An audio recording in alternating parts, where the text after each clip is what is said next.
So welcome to Jolty. I'm here with Faith, of course. Hello, Faith. Hello, Addie.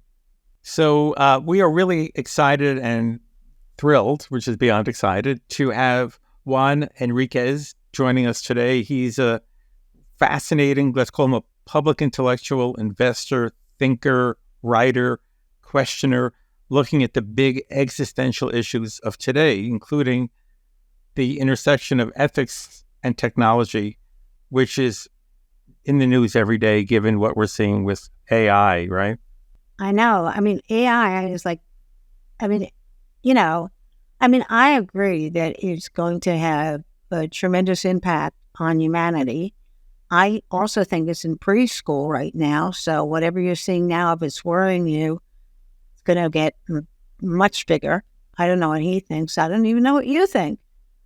But I'm enjoying it. It is a great moment to be alive and watch this.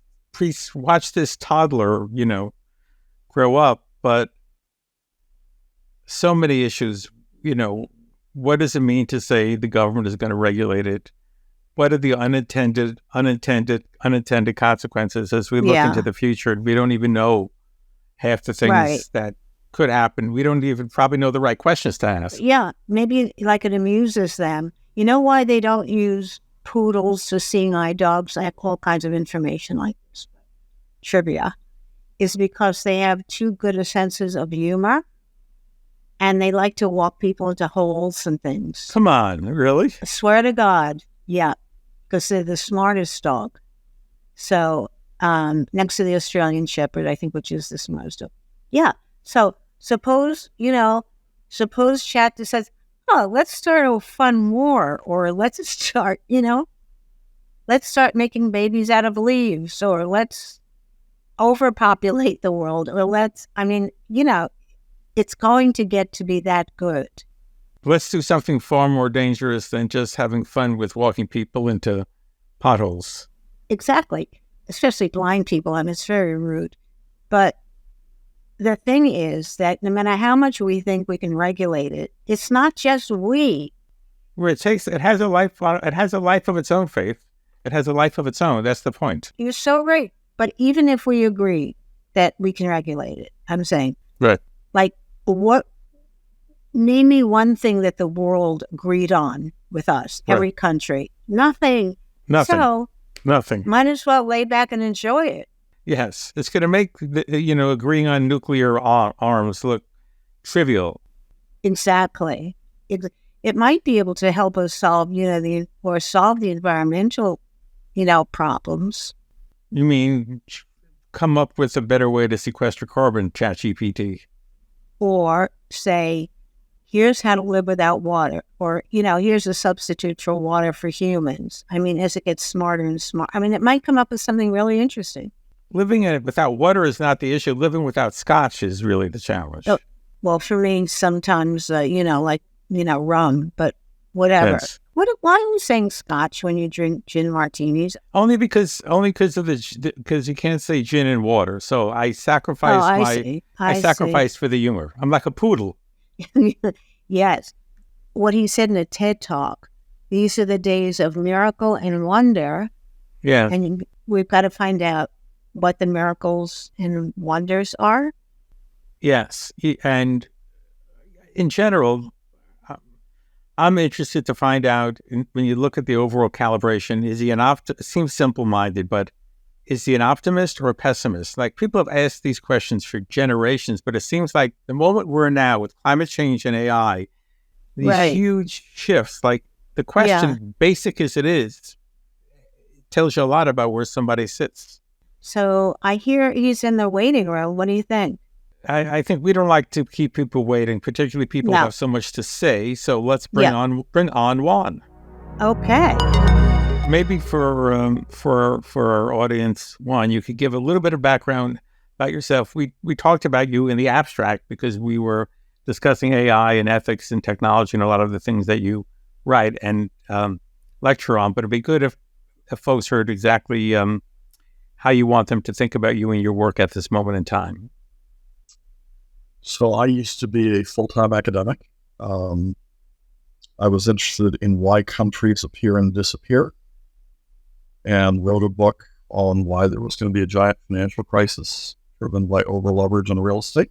Wow. In 2005. And I argued that the long-term consequence of that would be a division in nations for a long time.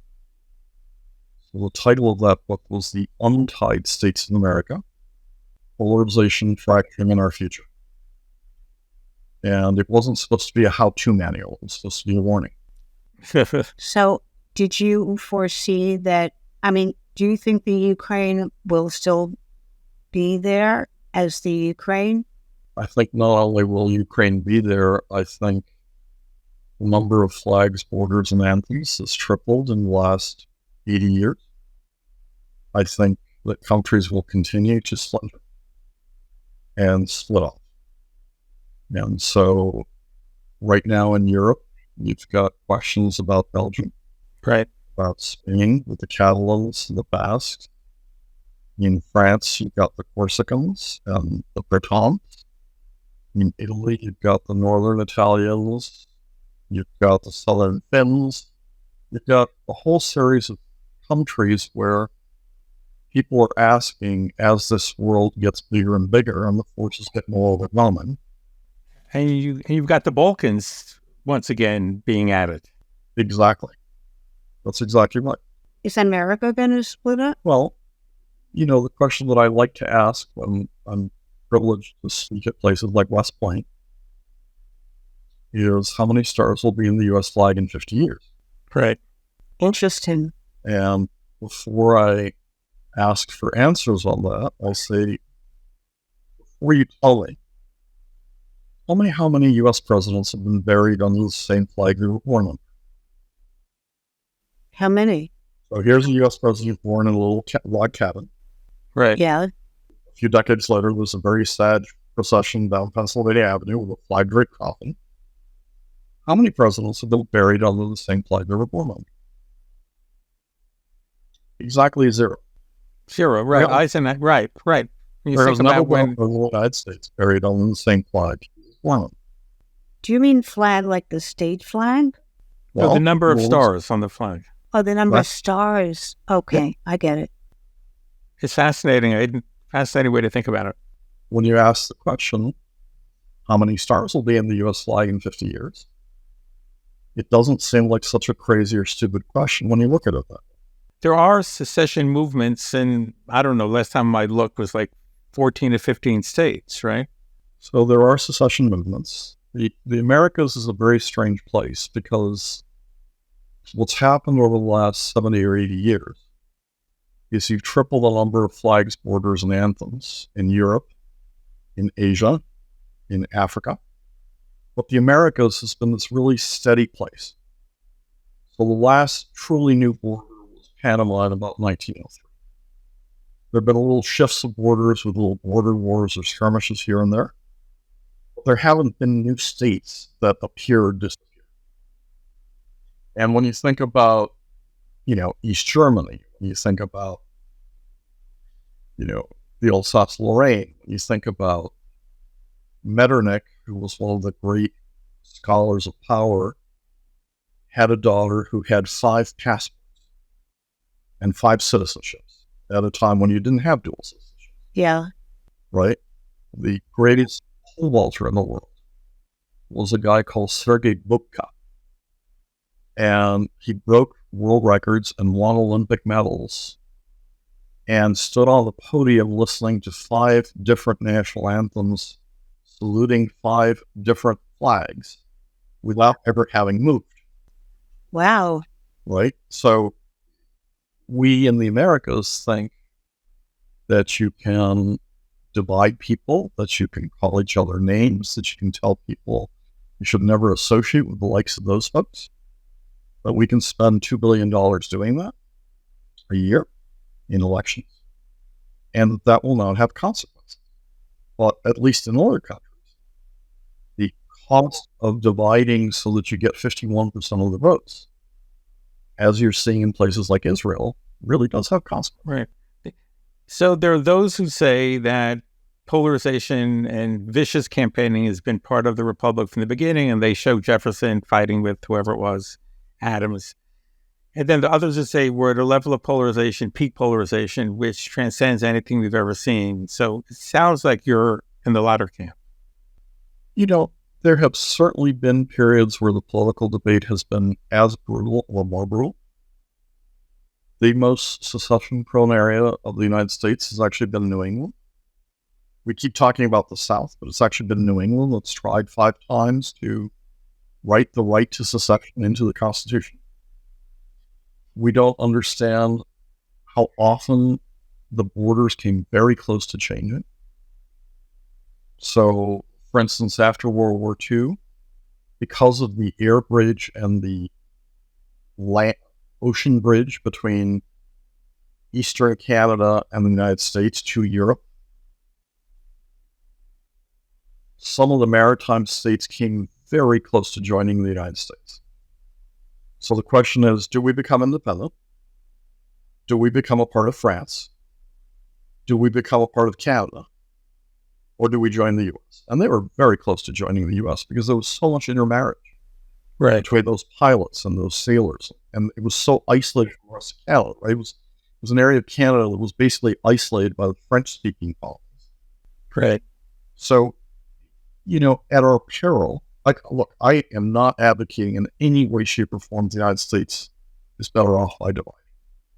That's off the table. I think we are a far stronger country together. I think there are 98% of the people in this country you can count on if your car breaks down, if you're hungry, if you need help.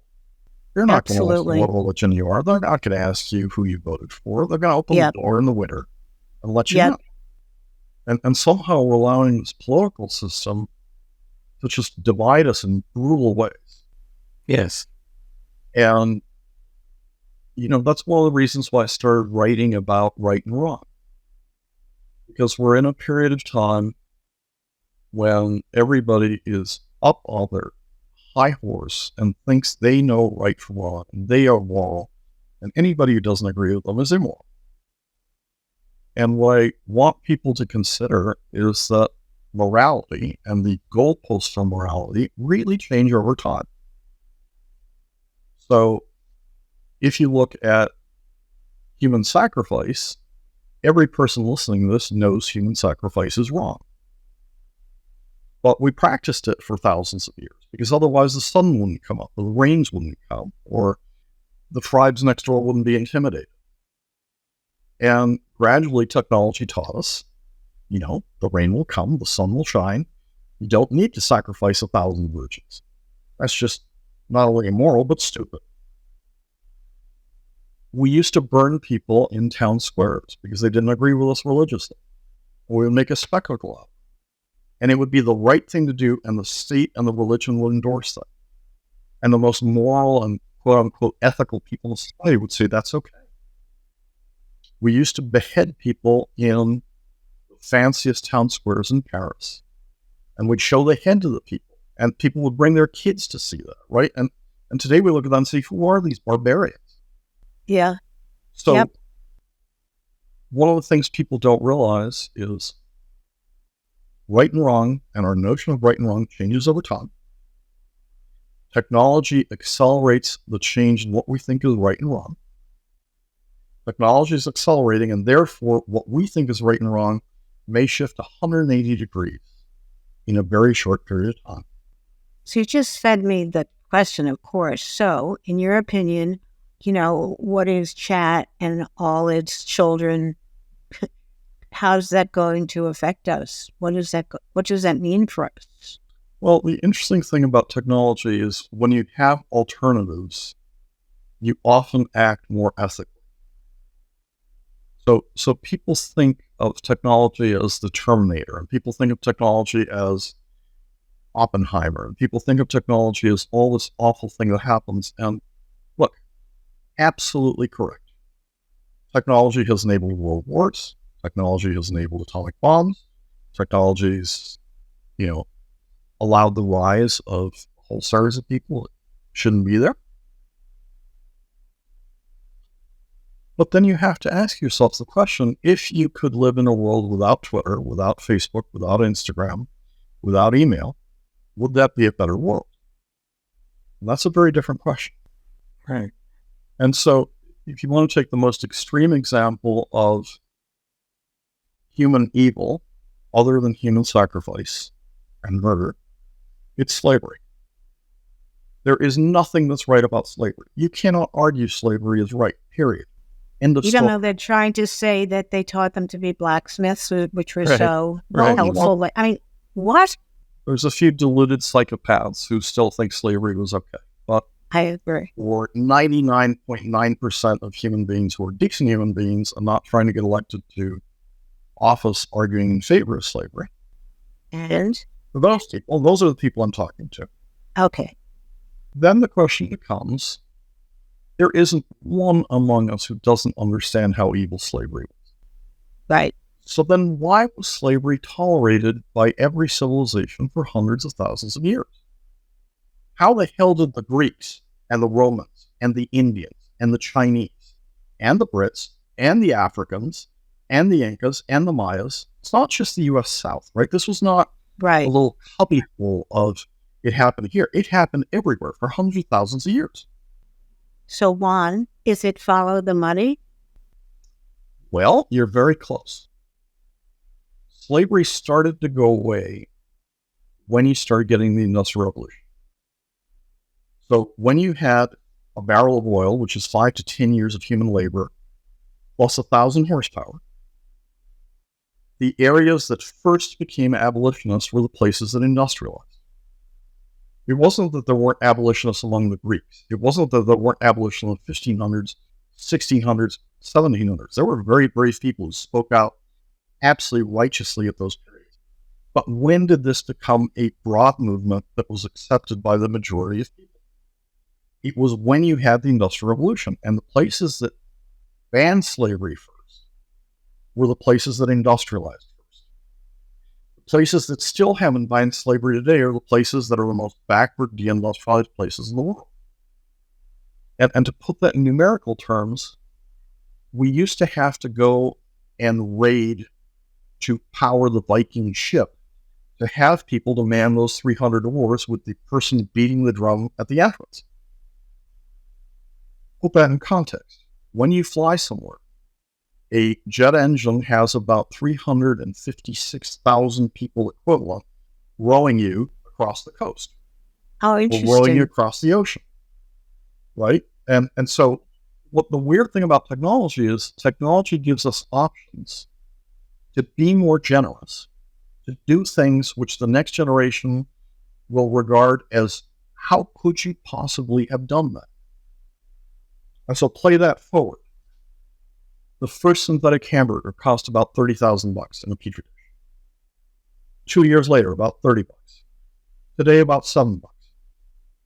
So as meat gets faster, better, cheaper without having to kill an animal, the next generation is going to ask, how the hell did we kill 6 billion animals and keep them in keep? Terrible. Yeah. Right? And they're going to judge us Yeah. with some pretty harsh eyes. Yeah. As Horrible. solar power comes down that cost curve, the notion that we burn hydrocarbons, right, is going to seem so barbaric, and we're going to be judged for that because we're like on the record for all that stuff. So when you judge the past, it's really important you do so in context, understanding two things. It in no way justifies the action of these people. It was wrong. But in the context of the time, it is not completely foreign why a majority of people acted in this way. And that is in no way saying the people who spoke out against it weren't heroic. They did so at huge personal cost.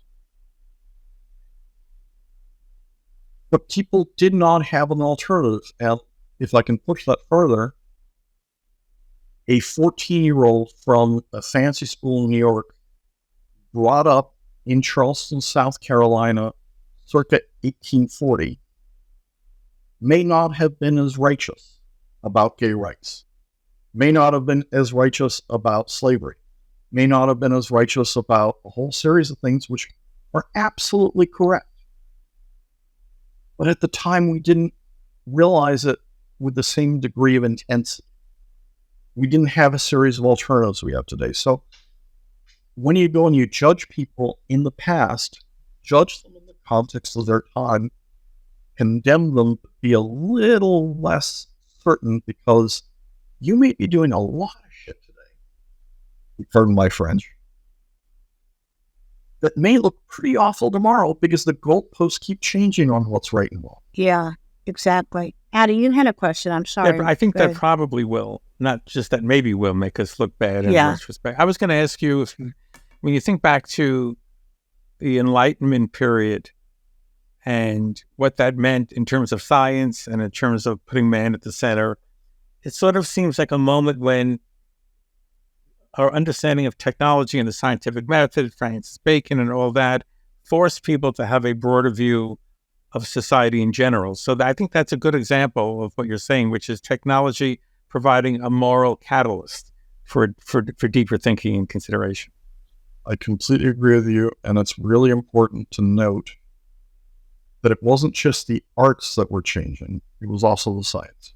Right. Right? And what the science did, you can be a hell of a lot more generous when your productivity increases and you're not dying of hunger and plague. Right. So, Juan, could you see a time where we could have a chip that would be inserted that would give us better ethics and ethical upgrade? No, I think you have to reprogram that chip every year. Maybe. Well, not maybe. Again, all of us think, well, we're not like the people in the past. But, take a topic that some of our audience might think about occasionally, which is sex.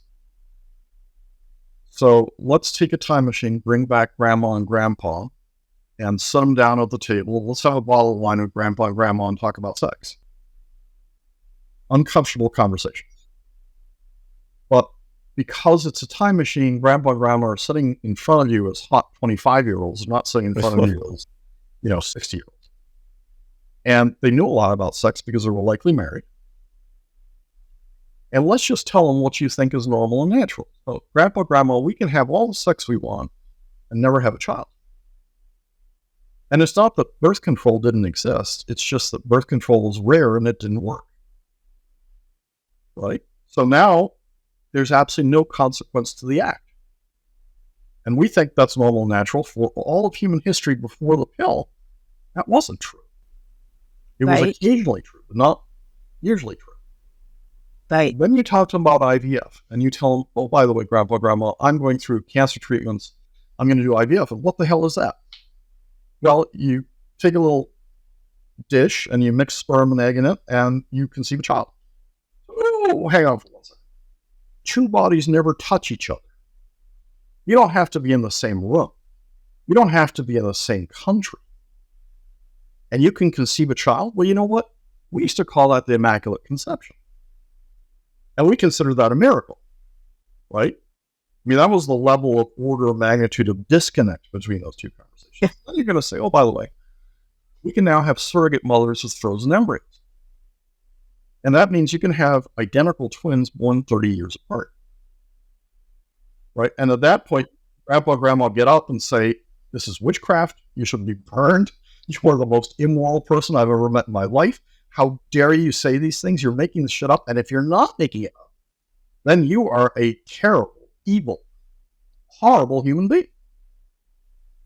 Okay, now have the same conversation with your grandkids. Do you think your grandkids, by our age, are going to think about sex in the same way? And do you think that they're going to think about stuff that they think is normal and natural that would horrify us? And the answer is hell yes. Like what, for instance? And so, well, like what? So right, wrong, or just change it. But what kind of, can you imagine what that would be? Well, sure. So there's been a whole series of experiments where you can bring a little lamb to term in a Ziploc bag outside the body. Okay. So you conceive the lamb, and the lamb grows up not in the mother's uterus, it grows up in a Ziploc bag in a lab. Right. Leading to the British press. The British tabloid press has the best headlines anywhere. And one of the best headlines, when they have this picture of the Ziploc bag with this little lamb inside it. You remember the term for a baby lamb is U-E-W-E? Yeah, and they go, you. Well, the headline was you. Get a Ew. rope. Right? That's very cute. And But what about having babies like, just from skin grafts or... That's exactly right. And taking those children to term outside the body. Yeah, because being pregnant is difficult. And most of the audience would say you should not be editing babies unless if they've got a deadly condition. But you could easily see a discussion when your grandkids are 60 years old saying, how dare you not have edited my genome? How Right. dare you have left a BRCA inside my breast? How Right. dare you have left a P53? How dare you have left a KRAS? I now have cancer because you were such a backward, unscientific Luddite that you didn't bother to edit my genome as a child. Well, right now, why didn't you bank my amniotic fluid and my cord blood, which you can do, and it has about 1/10 of 1% penetration of the country. Exactly. Right. So things that we consider horrifying today may be very different tomorrow. Tell the audience, Hattie, what do you do with that stuff? Well, the umbilical blood and cord blood, has all the pluripotent cells of the baby. So if you bank that, and then one day you need that because the child has some kind of a disease, you can treat it. But if you don't bank it, then you're not going to have the asset for when the child might require it. And it can treat its cancer, for instance? It's doing it now. It's in process. So we're learning what we can do with that stuff. I would say if you have the economic resources to bank it, you lose nothing by banking it. Great. If there are immediate uses for this stuff that are overwhelming, I haven't found them yet. But that doesn't mean they won't be here in 6 months or in a year or 2 years, right? Let me ask a question about the notion that we morally and ethically advance, and what seems acceptable becomes unacceptable fast. So do you think the people who in this country are fighting right now over, let's say, transgender rights, that the people who think it's a good thing believe that the people who don't accept it are just morally backward, and that's part of the polarization that we have? We think they haven't caught up with the right way to think about things? So, look, it's a debate that I understand viscerally because I grew up in Mexico. And I went to Jesuit school from 1st grade through 6th grade. Wow. And back then, all the Mass was in Latin. The priest turned around and didn't face the congregation. He faced the altar. The Mass was in a language I didn't understand. And nobody in the congregation understood. And everybody in that church from 1st grade through 6th grade told me that one of the worst things you could possibly be in this world is gay. The Bible says it's a bad thing to be gay. Your teacher says it's a bad thing to be gay. Your parents tell you that. Laws tell you that. Your peers, teachers, every person in my universe taught me in that bubble that being gay was awful. And by the way, that was a majority opinion in the United States through about 1997. Right? And that's part of the reason why the Democratic candidates in the United States did not come out in favor of the gay rights until very recently. So this is not just a little school in Mexico. But how did you, I'm assuming you evolved, but how did you evolve? So I didn't meet anybody who was openly gay until my first week in college. And all of a sudden I meet this wonderful character, Ben Schatz, and Wait, which college was that? Harvard. And he was just the most talented, wonderful, smart kid. And it just created this complete disconnect between what I'd been taught and the reality of it. And what's fascinating about gay rights is it evolved over the course of basically 2 decades from majority absolutely against to majority absolutely for. And you go from the majority rule being, how dare you support this, to how dare you oppose this. And so when you talk about other kinds of things, I think we're going to get sophisticated enough with chemicals and what makes the different chemicals in the body. I tend to focus on the science of stuff. I spend my time as a venture capitalist in life sciences. So I want to get very focused on the science of the stuff. I do talks and write books and give stuff nights and weekends, but that's not my full time. So when I look at something like, how does somebody become gay? You come up with a pluripotent stem cell when your mother and father come together.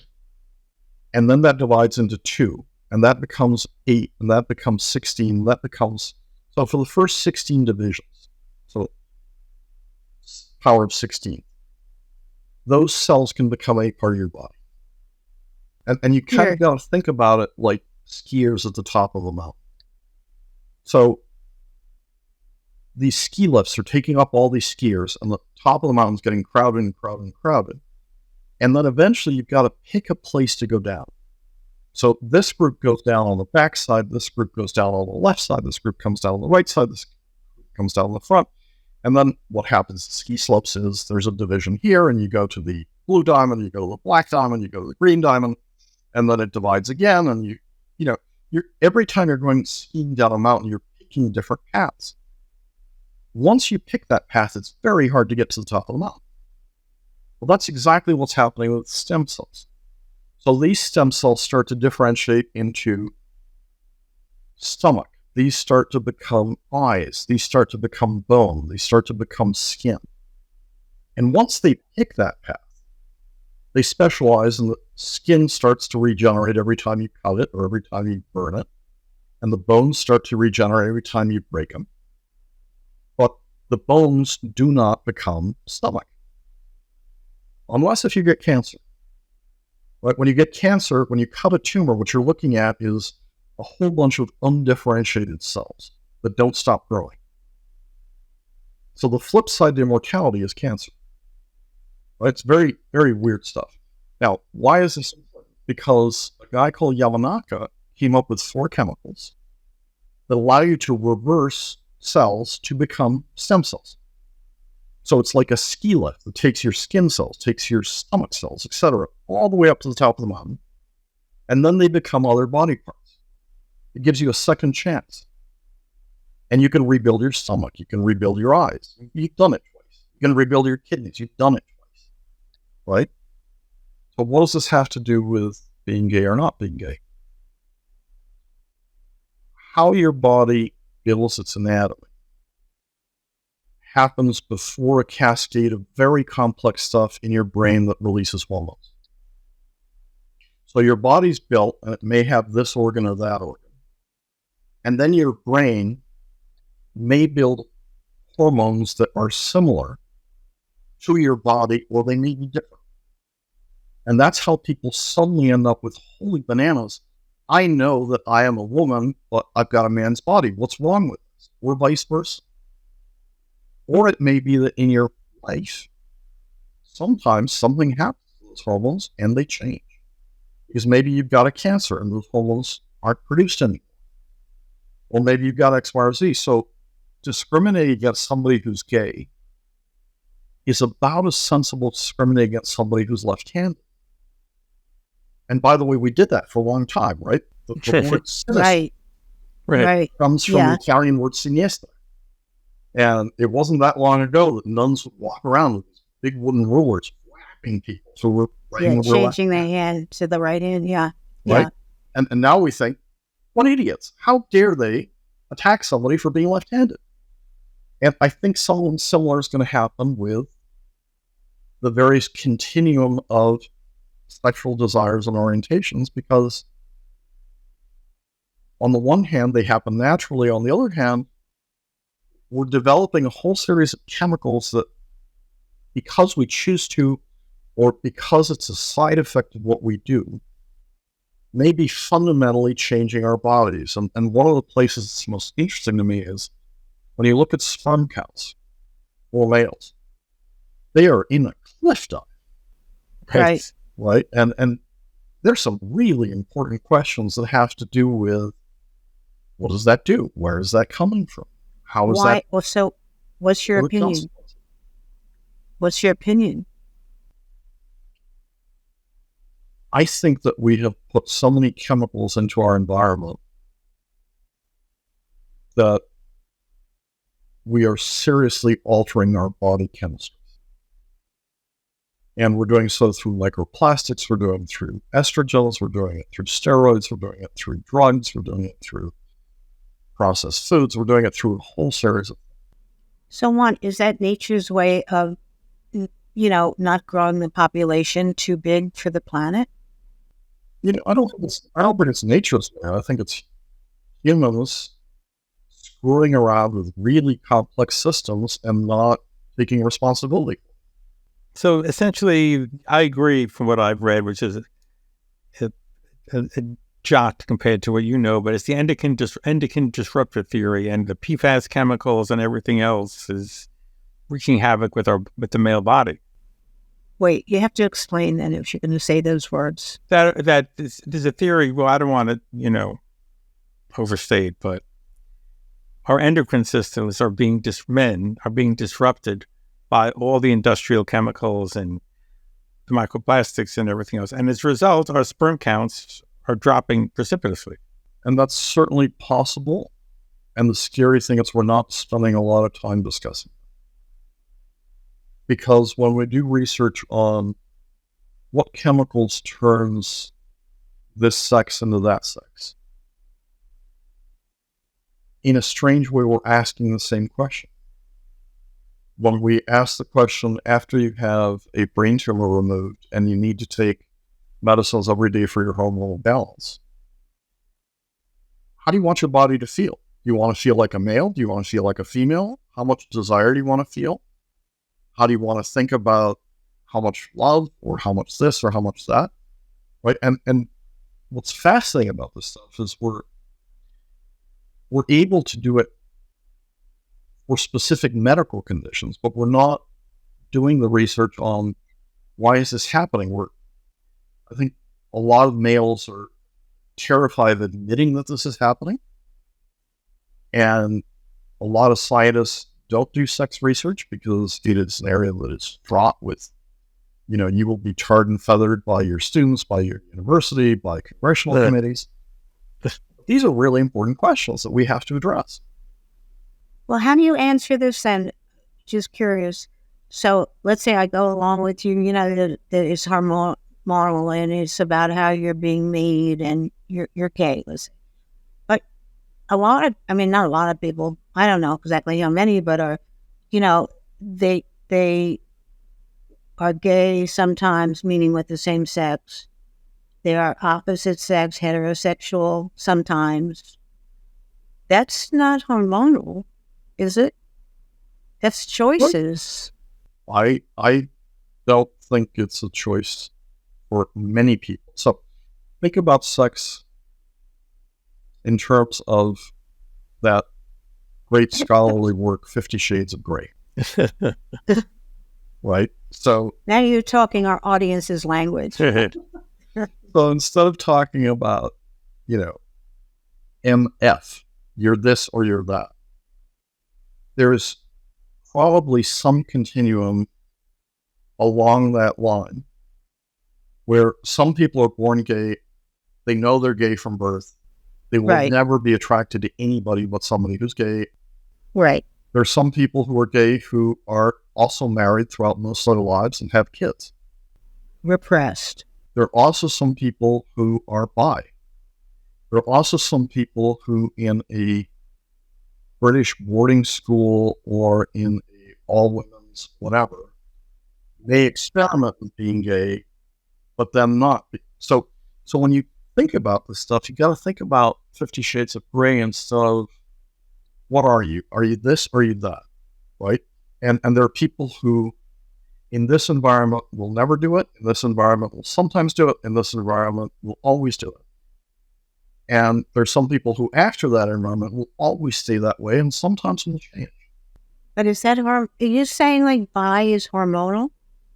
I'm saying that there's a combination of culture, of where you are, of who you're with, of how attractive this person is, as well as a hormonal element, right? It's partly nature and it's partly nurture.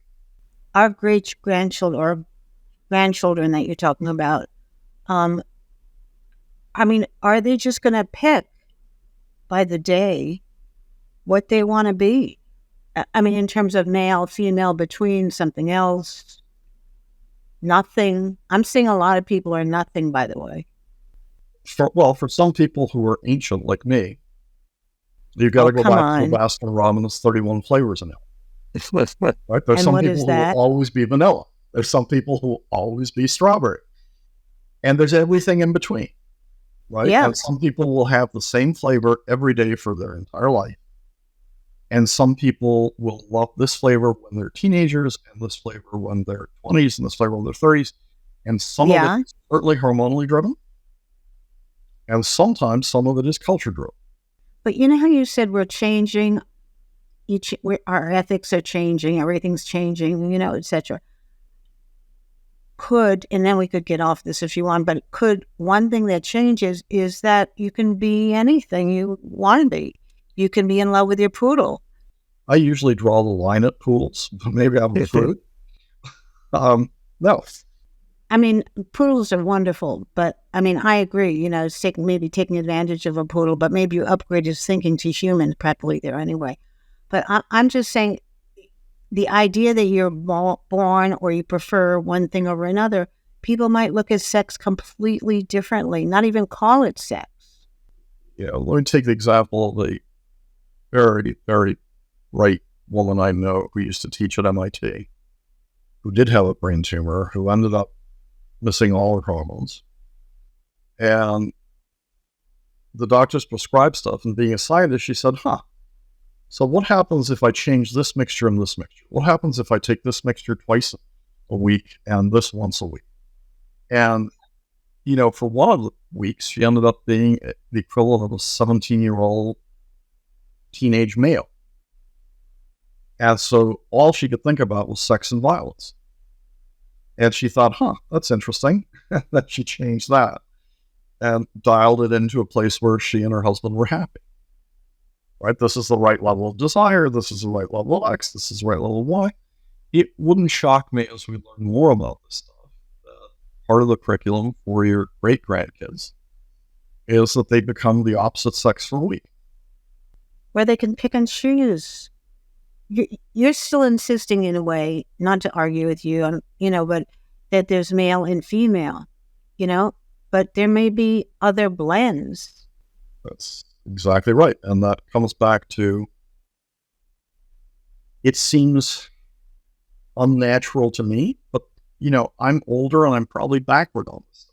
But our brains are ancient, right? They've been hardwired over millennia. So if the world Faith is portraying and the fluidity which that world emerges, it's the cultural norms to the beginning of this conversation that are shifting, not our wetware, not our biology. It's the interaction of our biology with the cultural norms that's creating this more comfort with the spectrum. No, I don't agree with that, because I think we can dial up our... I think, for instance, one of the most interesting experiments we're running right now is a massive experiment with antidepressants. No, we can change the brain. I'm not suggesting we can't. We could definitely change it. We know it. Yeah. We could change the SSRIs, but the brain left unmedicated. Right, but that's not the world we're living in. No. The world we're living in is a world where there's a huge amount of drugs out there that are really depressing desire. Yeah. Yeah. No doubt. Like Lexapro. No doubt. Being used on a massive scale. So where were you going anyway? So you're saying you're big. There's a big study about antidepressants. Right. So there's a big study on antidepressants and their side effects on desire. And, wow, some of this stuff really changes how you feel about people. People or people or sexual people? Yeah, people, you lose all desire to have sex with somebody. Right. Is that the dopamine? That's because of the dopamine implications. Well, because we don't understand what we're screwing around with.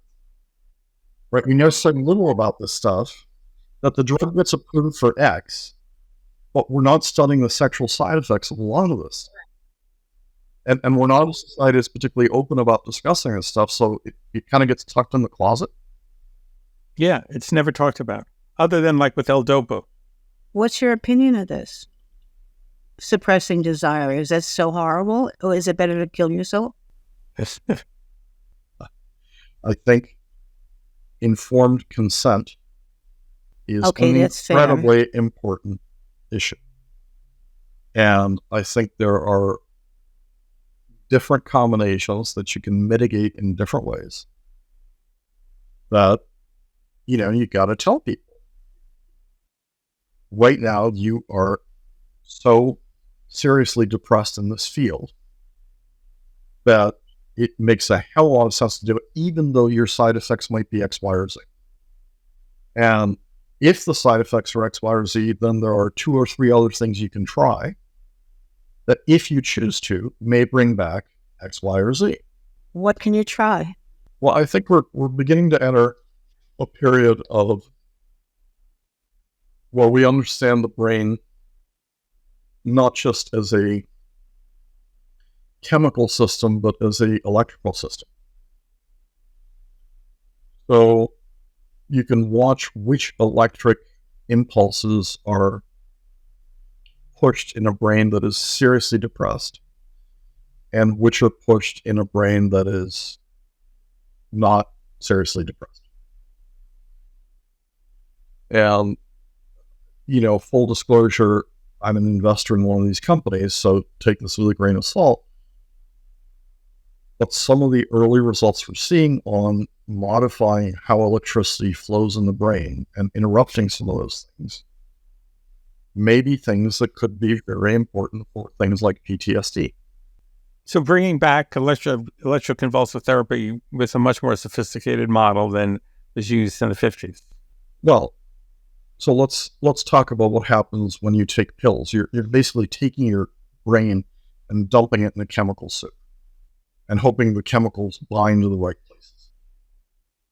Electroconvulsive therapy was the same thing. You shock the whole brain. Here, what you're trying to do is you're trying to map when a person gets really dark. These are the pathways that light up.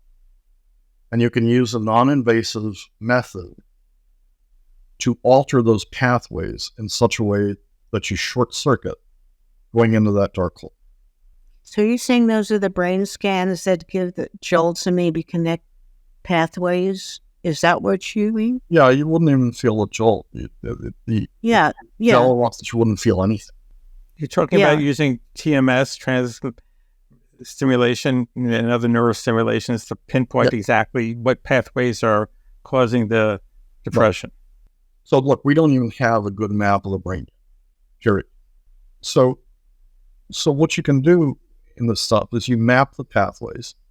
And so, there's some very strange stuff in this. So let's assume that I say the word Kevin Costner, right? And you get this image in your mind. And then let's assume that I show you a picture of Kevin Costner. Let me show you a movie of Kevin Costner.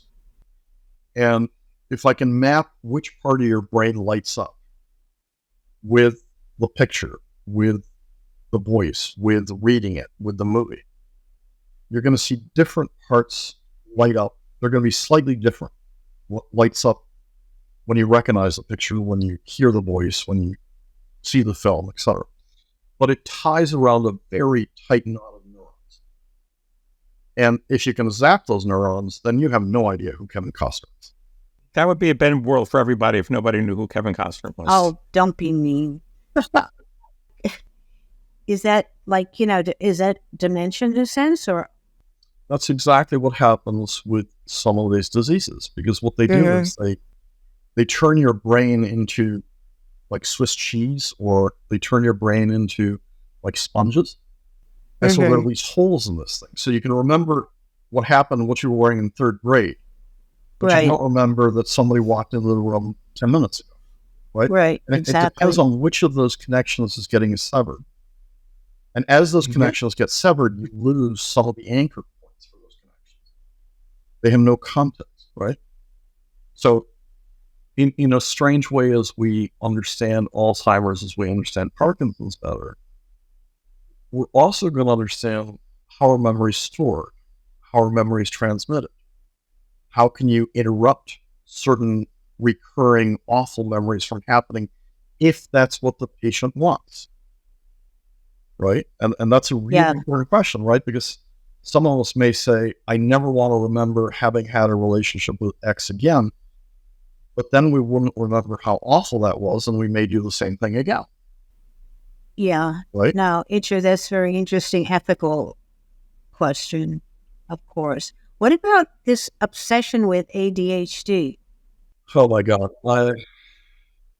I mean, isn't it an obsession now? Because the next question will be, let me tell you, my next question is, people will be buying intelligence, right? If you can upgrade your brain, you need to afford it. They're not going to be giving that out at every Costco. So what about the obsession with ADHD? So ADHD is a massive, massive experiment we're running on millions of kids, medicating them on a constant basis for a disease that may exist in some of them, but certainly does not exist in all. Correct. And the chemical composition of some of the stuff we're using is very close to the chemical composition of some drugs that have been banned for a long time because they're bad drugs. Like what? Well, I mean, we're using stuff on children that are very close to amphetamines, that are close to methamphetamines, that are close to... Yeah. Right? I mean, the structure of some opioids is very close to the structure of heroin, except it's more effective. Right? So you're taking, basically, if you look at the chemical diagrams of these drugs that are illegal and these drugs that are legal, they look like first cousins, if not half brothers. And so we're taking stuff and we're medicating a whole bunch of kids without the follow-up studies. And you know, part of it may be driven by an attention society because, you know, we are not used to having to change topics every 3 seconds because an email came in, because an image came in, because a TikTok came in, because your friend called you, because somebody WhatsApped you, because your phone is ringing, because your teacher is saying, because there's a talk on, because there's a podcast.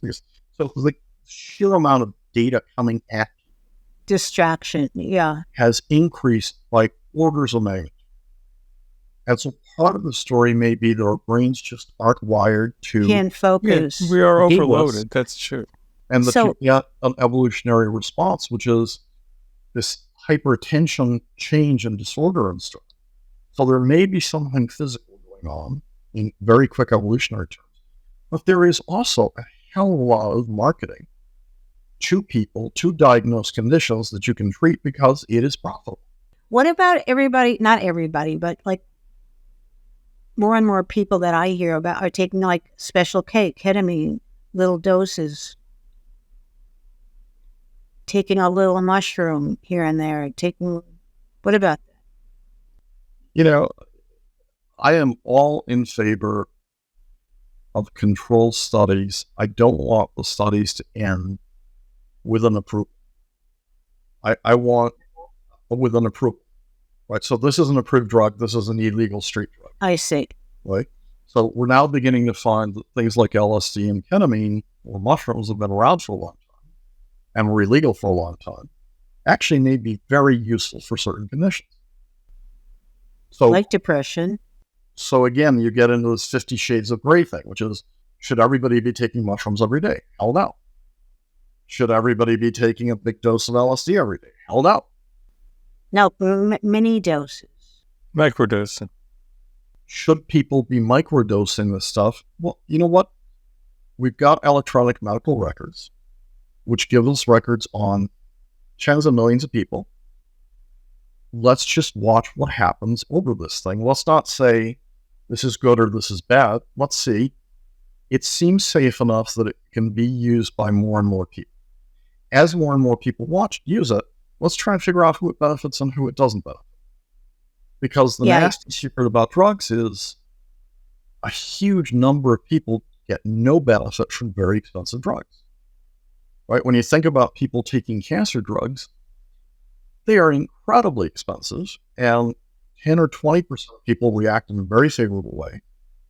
Some other percentage of people makes them stable. Some other percentage of people, they just die. Isn't this where machine learning and AI will help through pharmacogenomics to understand who will respond and who won't? I think that's exactly right. It's machine learning, it's AI plus electronic medical records. Yes, so you can track. So we are doing something incredibly stupid with what they call the HIPAA laws. So what the HIPAA laws do is they ensure privacy and they make it incredibly expensive to violate privacy in medical records.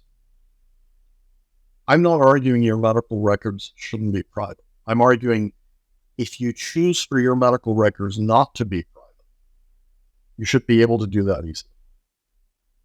Why would you want to do that? There's two reasons. The first is every time that a celebrity has spoken out about what is a disease that is shameful, the number of people helped by Magic Johnson coming out and talking about HIV, by Mrs. Ford coming out and talking about alcohol, by Kitty Dukakis coming out speaking about depression, right?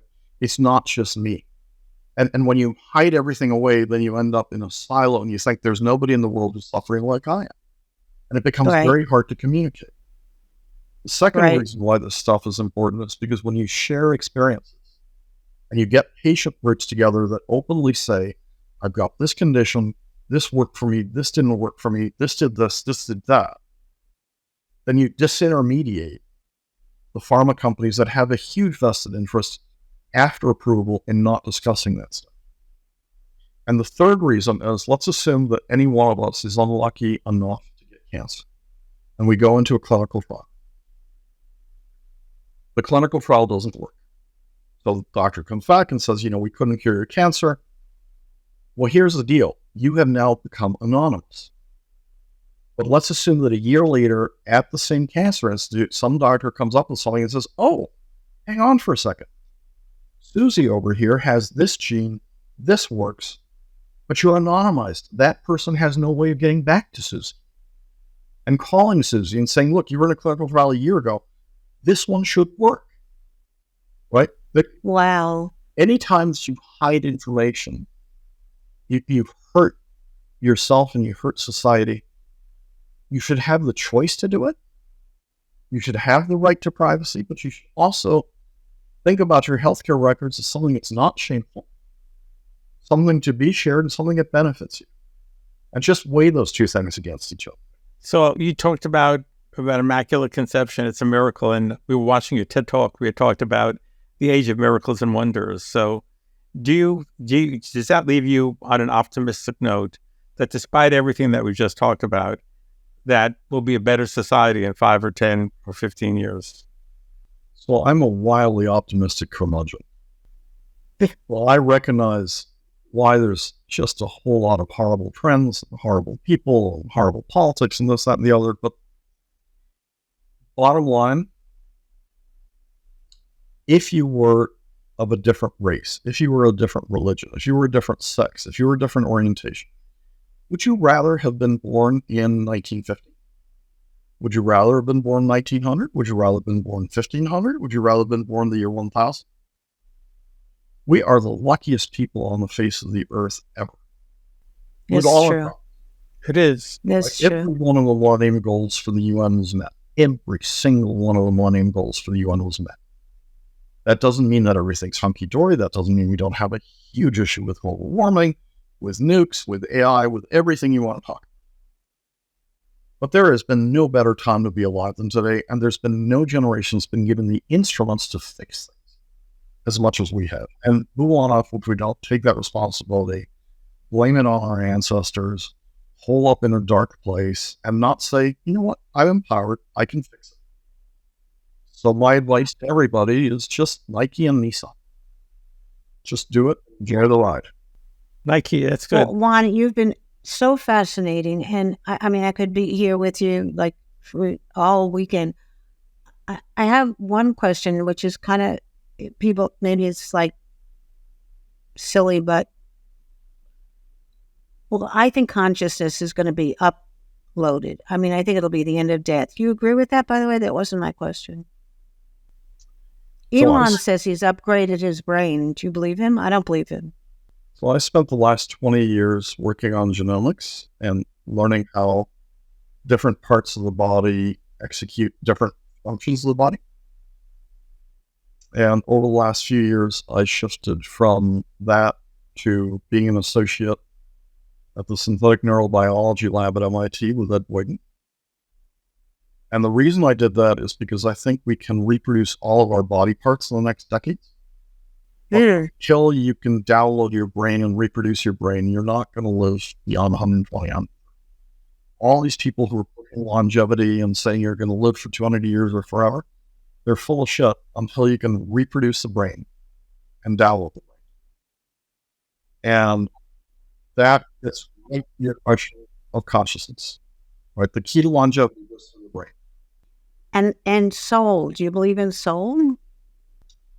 I think there are different definitions of soul, and I think different people understand the word in a completely different way. Is there something that lives as a force outside your body after you're gone, other than your historical record and the love of people who were your friends and family, or readers, or people who appreciate your art? I don't think there's a force that's sitting out there that contains you. Not out there, just in here right now. Do you think people have souls? Yeah. You demonstrate it every day in how you treat people that you have nothing to gain from. Yeah, because this robot from China was saying, oh, she was phenomenal, the way she was answering questions and stuff, but said, what do you have that, what don't you have that humans have? And she said soul, which was kind of sweet. I don't know. Made me look up but soul. That comes from a large learning model, because people have been saying forever that robots cannot have souls. So she said that be sentient because of billions of data points that an LLM drew upon. Well, I think they'll become more and more crossed over and more human, but that's not the question. I want to ask you, what is the thing that you would like your grandchildren, your great-grandchildren to remember you as? He left the world a kinder, better place. Well, I think you have. So if you need any fan, here I am. Thank you, Juan. You are brilliant. Tell everybody where they can find you, and if they want to, write you, contact you, read everything that you ever wrote. So the last book was on ethics, and it's called Right Wrong: How Technology Changes Our Ethics. The book before that is a book on what would Darwin write if he was alive today and understood what we can do with biology and genomics and stuff. That one's called Evolving Ourselves, Changing Humanity, One Gene at a Time. What about your website? Like where they could ask you a question? So I'm slightly active on what used to be called Twitter and is now X, a Microsoft controlled trademark, which is very amusing. But, I usually communicate through things like TED Talks, or I write books. It takes me about 6 years to write a book.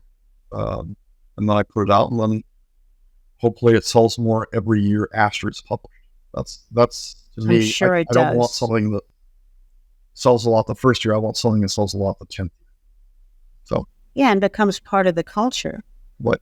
Improves the kindness, I'm assuming. The future makes it more relevant, not less. Exactly. There you go. Anyway, it's been a pleasure. And Adam, thank you so much for just finding you. Yes. It was great fun.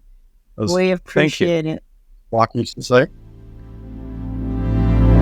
So for me, that was so interesting. So, I mean, maybe it's because it's all the things I'm asking about and don't know the answers to. I think the way he tells you something doesn't make you feel like stupid. You know, he's so informative and helpful in the kindest, sweetest way. Yeah, he's a great storyteller. And, yeah.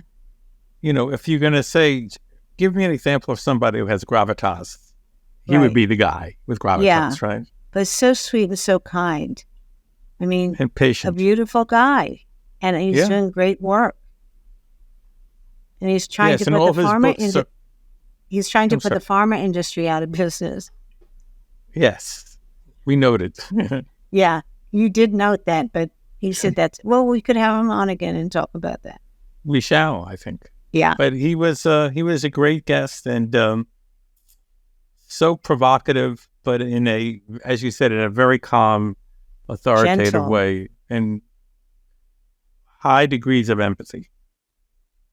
Yeah, lovely man. Yep. Before Faith and I go, I just want to remind you to subscribe to Jolty, follow us, listen on your podcast platform of choice, tell your friends, make your enemies like you better, and get Jolty out into the world. We thank you. Yeah, beam us up, babies. Ciao. Beam us up, keep us up.